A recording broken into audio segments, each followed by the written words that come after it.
My name is Scott Inman, as Brennan mentioned, and I am a contaminated sediment engineer, and I work on cleaning up contaminated sediments and soils in the Milwaukee Estuary of Concern. And I'd like to talk to you today specifically about the Milwaukee River Floodplains project, what the project is, who is working on it, where, why, and how much the floodplains are contaminated, most importantly, what can be done about it, and where we are at in the process. What I'm showing here is an overall cleanup map for the AOC. In each of the highlighted areas of the Milwaukee, Menominee, and the Kinnickinnic area, as well as the Milwaukee Bay, those areas have at least some contamination that we would like to address as part of this larger cleanup. But for today's presentation, we will be focusing specifically on the Milwaukee River Floodplains, which is the area outlined in orange. Before we talk more about those basic questions, I'd like to talk to you about the remedial process. And I'd like to do that because we're going to refer to these various remedial process stages throughout the presentation today to help orientate you to where we are at in the process. So from left to right, there's about 5 stages. They're generally the remedial investigation, or the RI, the feasibility study, or the FS, the remedial design, RD, remedial action, RA, and recovery and long-term monitoring. I am going to use those acronyms in this graphic throughout the presentation.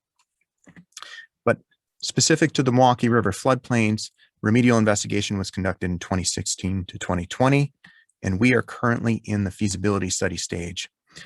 We hope to get into remedial design in 2023 and 2024, and perhaps into remedial action in 2025. But I do want to let you know that predicting the future is uncertain, and that is our best guess at this time. So who is working on the project? We currently have a project agreement that is under the Great Lakes Legacy Act.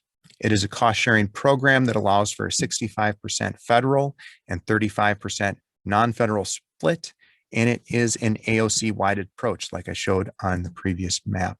We have several projects that are under one project agreement umbrella, and the entities that have signed onto that project agreement are shown in the graphic on the right.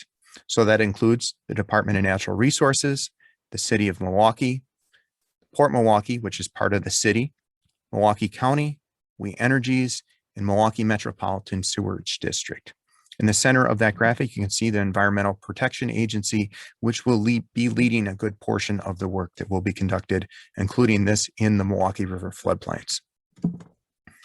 So if we refer back to our handy remedial phase graphic, you can see that we're currently in FS, but our project agreement allows us to work on feasibility study and design. Additionally, we are currently working on amending our project agreement to allow us to work on remedial action, and that is actively undergoing for some of our other projects that are in the AOC. Continuing with the thoughts of who is working on the projects, I'd like to talk about the DNR and the Department of Health roles for the floodplains. The Department of Natural Resources has the roles that we contribute to the cleanup. We've contributed to the project agreement monetarily, and certain portions of the DNR will permit certain actions, such as for dredging or excavation, there will likely be a Chapter 30 permit. And for any water treatment, there would be the necessary WIPDs, or Wisconsin Pollution Elimination Discharge System permits.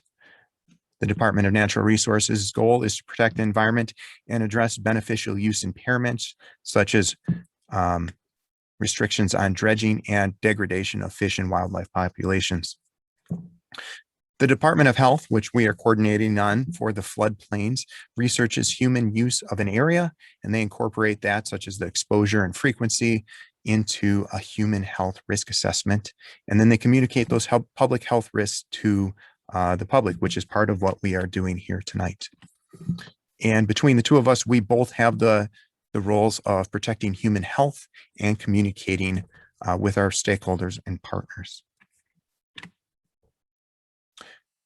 Before we can talk about where, why, and how much the floodplains are contaminated, we need to talk about what a floodplain is. A floodplain is a low-lying area adjacent to the river. During periods of low water, the floodplain will stay within a defined bank. and meander throughout the floodplain, and which is shown on the picture on your left. During flood conditions, the water rises out of the banks and extends beyond into the greater floodplain, which is what is shown on the picture of your right. So if we were to look at that with some actual pictures of the Milwaukee River, we can see in the picture here on the left that this is a period of low water where some of the mud flats are exposed. Although I will note that a lot of the Milwaukee River is very rocky and is very transitory and does not have a lot of contaminated sediment. The contamination is mostly up in the floodplains. In the picture on the right, you can see a period. This is during a period of high water, which the water has come out of the banks is extending to the periphery of the floodplain.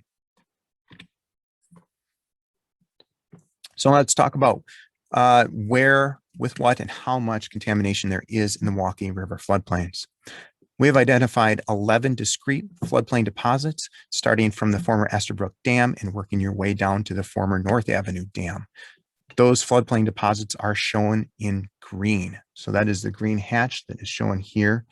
And you'll notice that along each of these, there is the designation of FP1 or FP2, which stands for floodplain 1 or floodplain 2. This stretch of the river is about 3.5 miles long, and it contains about 34 acres of wetland. That wetland is shown by this blue line on this map.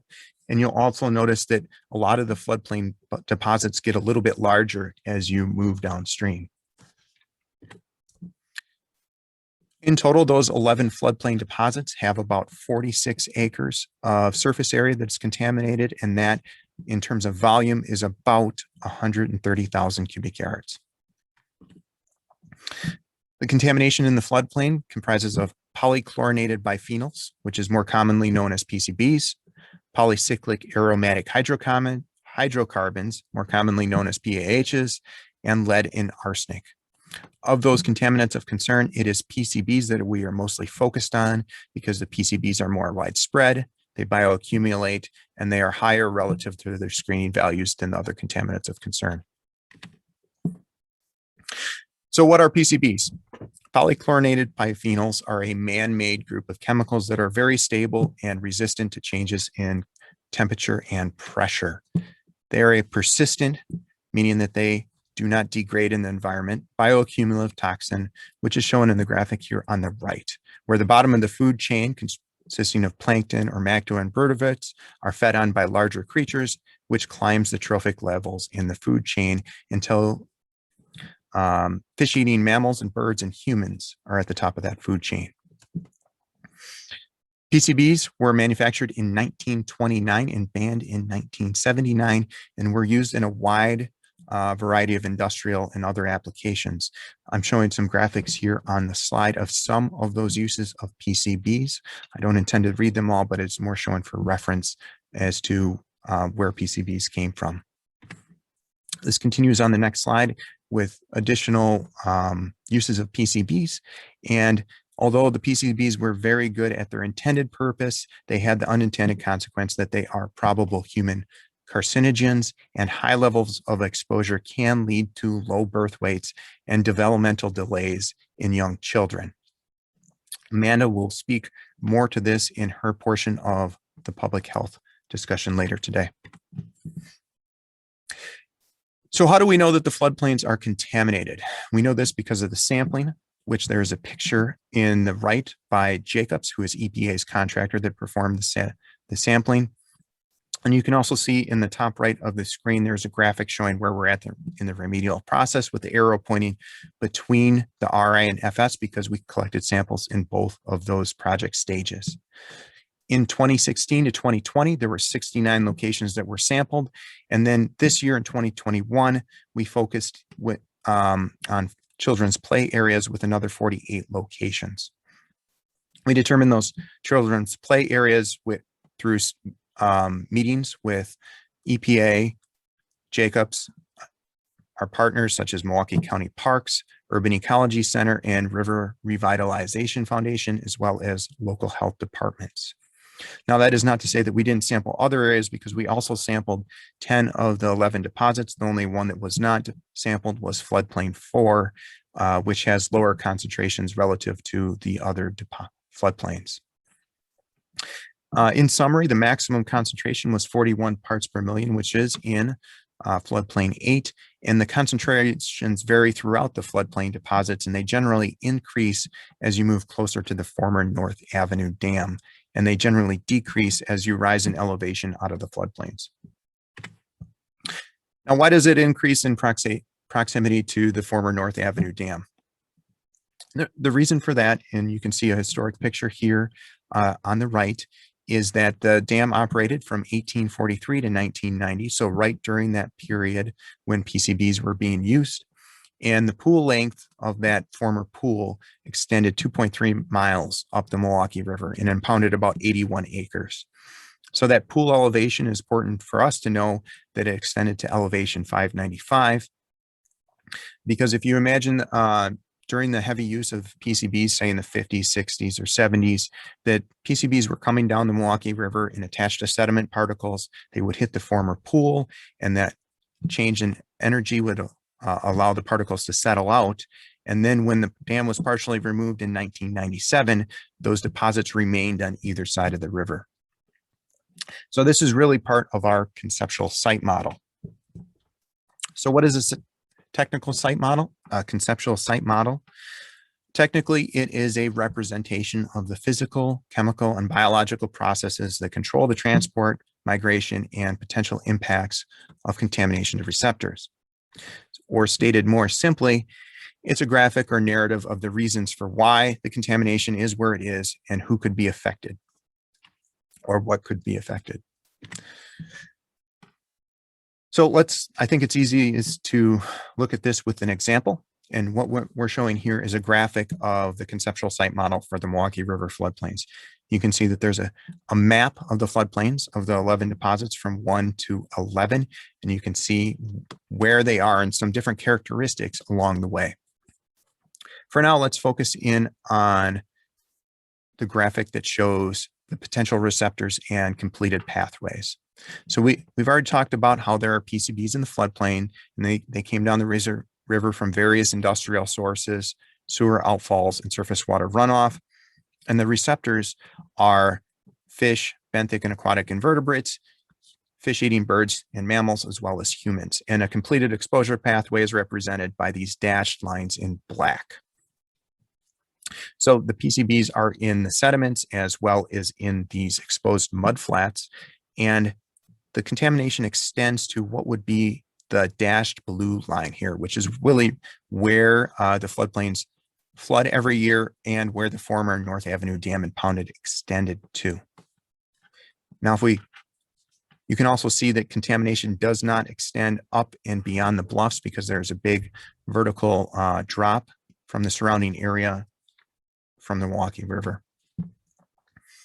So if we go back through our conceptual site model and start up at the northern portion of the site at Estabrook Falls, you can see that a lot of the floodplain deposits are more forested floodplains in their beaver habitat. And right here at Capitol Drive is about where that former pool elevation extended to. As we work our way down the river, you can see that it transitions somewhat to more of a prairie or still wooded floodplains near FP7 or Floodplain 7 next to the Urban Ecology Center. And then Floodplain 8 is much more of the open prairie than some of the surrounding areas.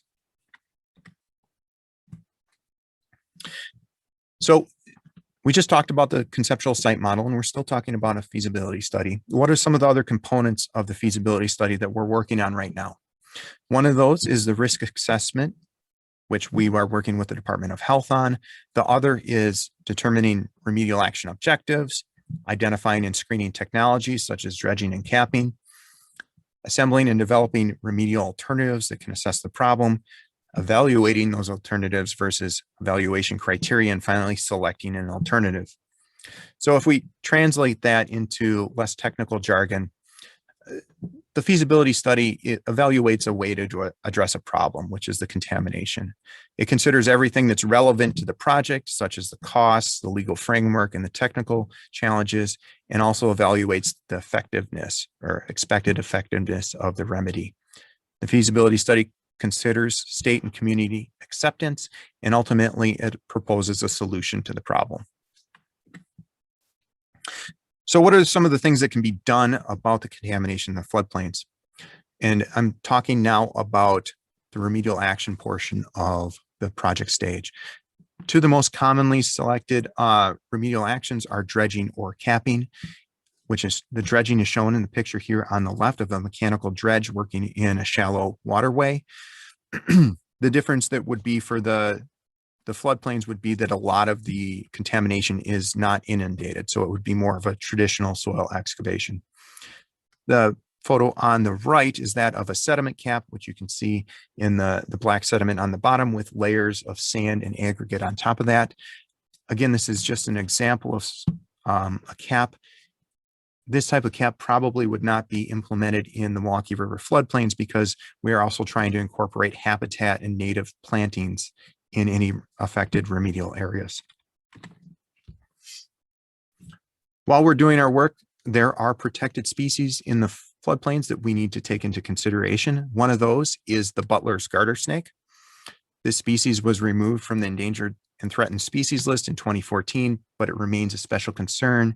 What it means for the project is when we are conducting remedial action in certain areas, we will have to put in specialized snake fences and or have biologists that can go and relocate some of those Butler's garter snakes. We also have the rusty patched bumblebee in our project area, which is an endangered species and extremely rare. It's globally impaired and it relies on a diverse and abundant flowering plant species, which is remarkable that we have this species living right along the Milwaukee River. This species does not live in wetlands. So now that we've talked about some of the things that could be done about the contamination, I think it's helpful to have some perspective of the recovery stage. And I think most helpful for and relevant is the upstream Lincoln Park projects. The Lincoln Park projects were implemented just upstream of our current project area, and they removed about 190,000 cubic yards of contaminated sediment from 2012 to 2016. Now, since then, our colleagues at the United States Geologic Survey have done swallow studies. And you can see they have a little picture of the conceptual site model for swallow studies on the right. And swallows are useful for measuring the effectiveness of remediation because they feed over a small area over water on emergent aquatic insects such as mayflies. Now, those emergent aquatic insects have a short lifespan and live most of it before they emerge in the PCB contaminated soils and sediment. So the swallow tissue concentrations generally reflect the food where they're eating, and they can show a faster recovery than traditional monitoring, say through a fish program, where those PCBs in the fish really hang on to in their body, and you have to wait for a new generation of fish to grow up without the PCBs. But the pre and post, the bottom line is the pre and post remediation studies show that there was an 89% reduction in the bioaccumulation of PCBs from the Lincoln Park projects, which I think is phenomenal and hopefully something we can strive for on the Milwaukee River floodplains. So I'd like to wrap up my portion of the presentation before I pass it off to Amanda here. I talked about what the project is, who's working on it, where, how, and why and how much of the floodplains are contaminated, what can be done about it, and where we are at in the process. And with that, I am going to pass it over to Amanda. All right. Thank you, Scott. I'll just do a quick mic check here. Can everyone hear me? I can hear you just fine. Oh, wonderful. All right. Well, hi, everyone. As Scott mentioned, my name is Amanda, and I'm a health educator within the site evaluation program at the Wisconsin DHS. Oh, next slide. I can show our pictures here. Thank you. Now, primarily, my work focuses on public health education and outreach activities as they relate to the sites of environmental contamination that my section at the DHS helps to investigate. Now, while I plan to deliver DHS's portion of the presentation today, I would like to mention that my colleague, Dr. Curtis Hedman, is also here today and may assist with answering some questions at the end. Curtis is a toxicologist in my program and a lead for this site, where he has contributed greatly to understanding floodplain contaminant levels and what they mean for human health. Next slide. Okay, so just a little background on what our program at the DHS does. First, we assess site-related environmental data on contaminant levels and the available peer-reviewed scientific literature to perform human health risk assessment. Part of the human health risk assessment entails identifying exposure pathways at the specific site. So in other words, we try to determine whether the identified contamination at a site is present at high enough levels where it might become a health concern to people who become exposed and exposed in specific ways. So that could be through accidental ingestion, inhalation, or skin contact, depending on type of contamination or the chemical involved. We then make recommendations to prevent or reduce harmful exposures to contaminants, and we educate affected communities and local health professionals about site contamination and potential related health effects. And finally, I should mention that many of these activities are carried out in concert with our partners at the DNR, like Scott, who uphold the regulatory authority for contamination cleanup in Wisconsin. So together, our agencies work to ensure that contamination is sufficiently cleaned up, human health is sufficiently protected, and the public is sufficiently informed. All right, next slide. Okay, so how has DHS recently been involved with the Milwaukee River Area of Concern floodplains? Well, first, we've reviewed floodplain 1 through floodplain 11 soil sampling results. We have assessed the human use of the floodplains and determined how humans can become exposed to floodplain contaminants. And in doing so, we recognize that some of these floodplains are used more often and by more sensitive groups, such as children. And we have assessed human use information to provide toxicology-based recommendations to the DNR and the EPA for their consideration in their development of contaminant cleanup levels. We've developed recommendations to prevent or reduce exposure to floodplain contaminants and communicated these recommendations to partners and stakeholders. And we're documenting these findings in a health consultation report. Next slide. And here, oops, oh, there we go. And here's a timeline of events showing DHS's involvement in the project during the past year. I won't discuss all these events in detail, but you can see that throughout 2021, and especially this later half, our team has reviewed sampling data, conducted a handful of site visits, and participated in communications-related meetings with the Waterway Restoration Partnership that continue to this day. Next slide.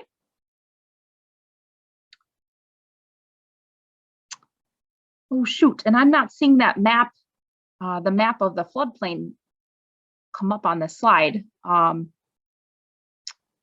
Okay, yeah, maybe we can just stay on this one for now. That's okay. Okay, thank you.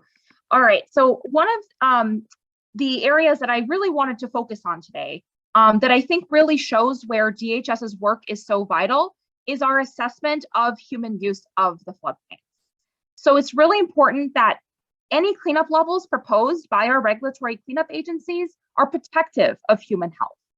But we can't begin to understand what is truly protective of human health unless we have a good understanding of how the floodplains are used and by whom. This is because there are certain factors, and actually, if you want to go up a slide, because those factors are kind of, yeah, there you go. There are certain factors that help determine how risky an exposure could be.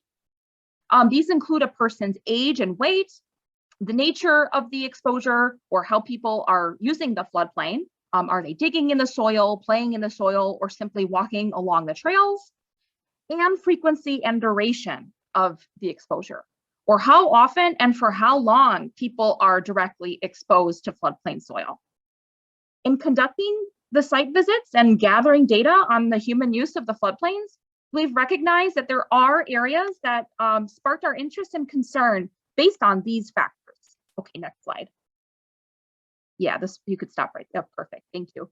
And these focus floodplains include Floodplain 7, which is near the Urban Ecology Center at Riverside Park, and Floodplain 11, which is just south of Kern Park. And you'll notice this map that north is actually to the left. So this view is looking east from the west. All right, next slide. Here's a closer up image of Floodplain 7. You'll notice some numbers indicating soil sampling locations. These locations represent samples that were collected in 2016 or 2020. DHS visited this area on May 5th and July 8th of this year. In May, our goal was to review the most recent 2020 data and determine whether locations with higher levels of contaminants should be prioritized based on human use of those locations. Next slide. So to determine human use, we walked trails along the floodplain areas and took notes on our observations of human activities. The photo on the right shows a spot along the trail with easy access to the floodplain. And during our visit on July 8th, we also conducted key informant interviews with staff from the Urban Ecology Center to gather information on children's educational programming, including camps, as well as staff activities, such as trail maintenance and tree planting. Again, we wanted to know who's using the floodplain, how are they using it, and how often. Next slide. Our interviews with local Urban Ecology Center staff helped us to identify additional potential risk groups in the area, including a couple childcare programs near Floodplain 11, where children reportedly have designated playtime in the forest and floodplain areas. Next slide. In August, DHS staff conducted a site visit to the area and met with children's programming staff to gather more information about how Floodplain 11 is used, especially by the children. Part of this visit entailed a tour led by staff to show us where the children play the most, what types of activities they tend to engage in, and how many hours per week they are engaging in those floodplain activities. In this photo, you'll notice a makeshift teepee made by the children and some fake flowers that they like to hang from tree branches. DHS staff documented GPS coordinates of 3 main locations in the floodplain where the children play and advocated for additional soil sampling in these locations.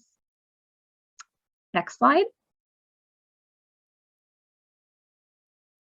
And here's just another photo of where the kids play. They like to use fallen trees as a sort of jungle gym. And they do often get down on their hands and knees and are directly exposed to the soil when playing in these areas.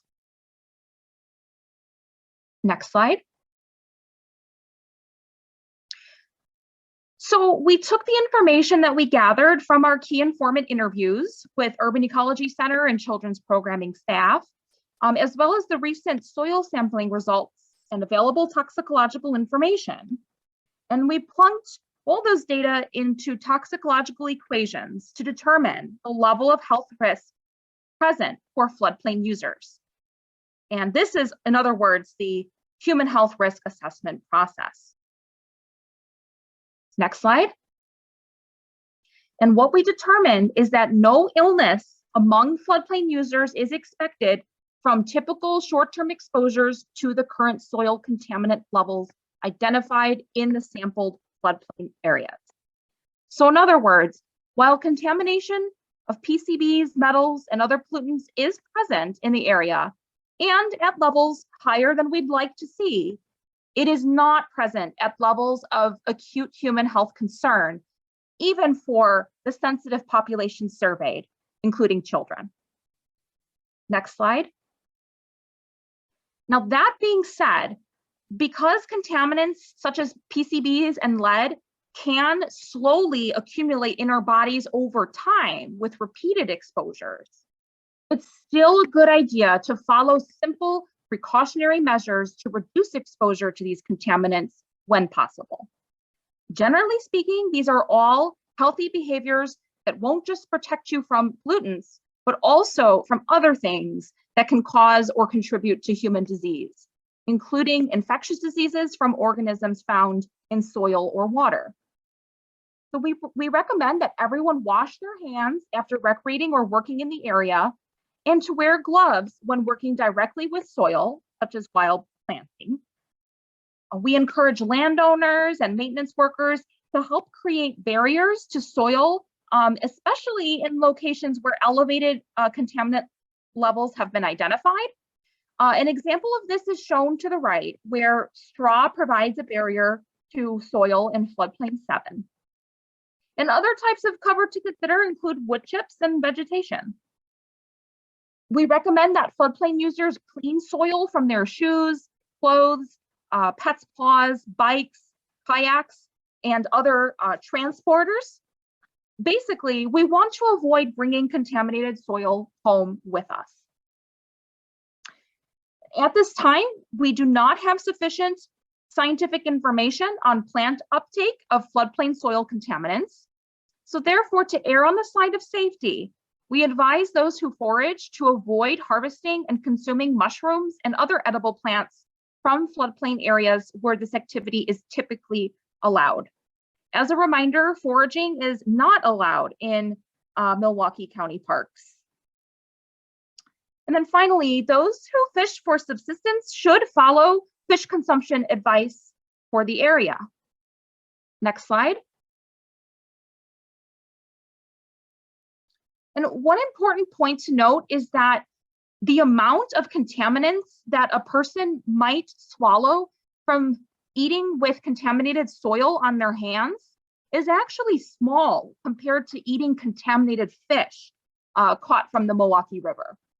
Therefore, one of the best ways to avoid unhealthy exposures to floodplain contaminants is to follow the local fish consumption guidelines.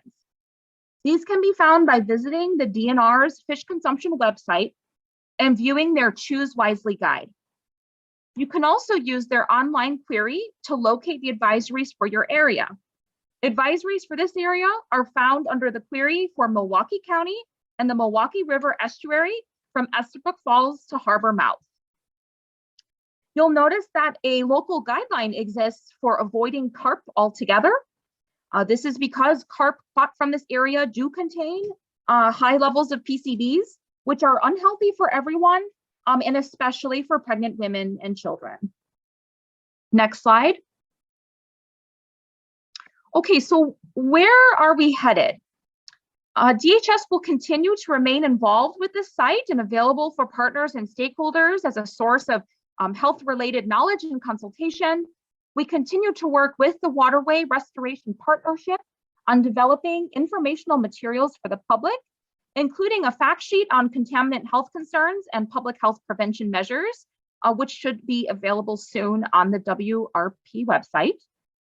Our toxicologist, Dr. Hebman, is working on summarizing our DHS findings and recommendations in a formal health consultation report. And finally, we are continuing to explore avenues for additional communications to the public so that all floodplain users can gain awareness and understanding of the floodplain cleanup efforts, why they're important, and interim public health prevention advice. These avenues include signage for floodplain areas, internet and social media messaging, fact sheets and newsletters, and meetings for stakeholders and the public. Okay, next slide. And that concludes DHS's portion of today's topic presentation. Thank you so much for having me and my colleagues. Please know that you can reach out to us at any time, Curtis or I, with any health-related questions on this topic.